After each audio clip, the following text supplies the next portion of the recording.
हैदराबाद गॅझेटमध्ये निजामाच्या काळामधलं जे हैदराबाद गॅझेट आहे, त्याच्यामध्ये मराठवाड्यातल्या अनेक लोकांना आणि असं अनेकदा आपल्या समाजामध्ये घडताना दिसतं, की आता मूळ फॅमिली असते कुठल्यातरी एका भागातली, ती विदर्भातनं उठून मुंबईत स्थायिक होते, 2 पिढ्या मुंबईत राहतात किंवा कोकणातनं उठून 3 पिढ्या मुंबईत राहतायत किंवा मराठवाड्यातनं उठून साताऱ्यामध्ये स्थायिक झालेत किंवा साताऱ्यातनं उठून पुण्यात स्थायिक झालेत. अशा अनेक फॅमिलीज आहेत, की ज्या पूर्वी शेतीवाडी करत होत्या, नोकरी-धंद्यानिमित्त एखादा माणूस जी मध्ये जॉइन झाला, ब्रिटिशांच्या काळात इकडे आला, मग तो दिल्लीला स्थायिक झाला 100 वर्ष, अशा पण फॅमिलीज आहेत मराठी. तसं जे लोकं त्या निजामाच्या राजवटीमध्ये त्यांचे पूर्वज होते, पण नंतर इकडे आले आणि मग ते मराठा ही जात लावतायत किंवा सांगतायत. पण मूळ त्यांचे पूर्वज कुणीतरी आहेत, की त्यांची तिथे कुणबी अशी नोंद आहे. ही जर आढळली तर ती तपासावी लागेल ना. म्हणूनच ते गॅझेट जे आहे, ते लागू केल्यानंतर तरीही समाजामध्ये तेवढी जागृती नसते. म्हणजे आपल्याला माहिती आहे, की आपल्या सगळ्यांच्याकडे घराघरामध्ये मुलं 12वी होतात आणि डोमिसाईल सर्टिफिकेट काढावं लागतं. सरकार खूप प्रयत्न करतं, कॅम्प्स लावतं, अगदी कॉलेजमध्ये कॅम्प लावतं, कोणीही काढत नाही. विजेचं बिल शेवटच्या दिवशी भरतात. डोमिसाईल 12वीचा निकाल लागला की शोधायला लागतात.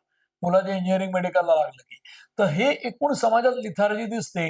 तीच मराठा समाजामध्ये किंवा कुठल्याही समाजात आहे. म्हणून हैदराबादच्या गॅझेटवरून एवढा लढा झाल्यानंतर इकडे आंदोलक आले हे किती आले? समजा 2-5 लाख आले, 10 लाख आले असं आपण समजूया. मराठा समाजाची पॉप्युलेशन किती आहे? आपण रफली समजा 30% धरली तर ती 4 कोटी वगैरे आहे. मग 4 कोटी याचा अर्थ साधारणपणे 80 लाख फॅमिलीज. त्यातले 1-2 लाख इथे आले, तर उरलेले 70 लाखांचं काय? त्यांच्यात अवेअरनेस आहे का? आपल्या नोंदी झाल्या पाहिजेत अप टू डेट असा. हा नसतो. त्यामुळे या आंदोलनानं किमान तेवढं तरी होईल आणि त्यातनं लोकं आपल्या पूर्वजांचं आपण पूर्वी आपल्या 4 पिढ्यापूर्वी होते मराठवाड्यात.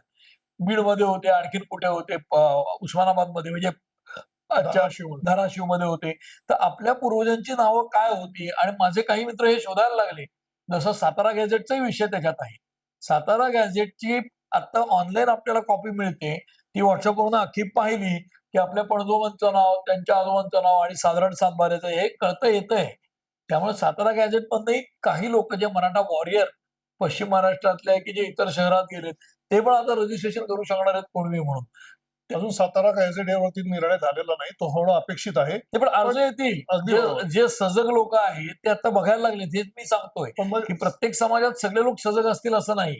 तर हैदराबादची अंमलबजावणी इमिजिएटली होईल, त्यात संख्या वाढेल. साताऱ्याचा कालांतराने ते घेतील आकडा बघून.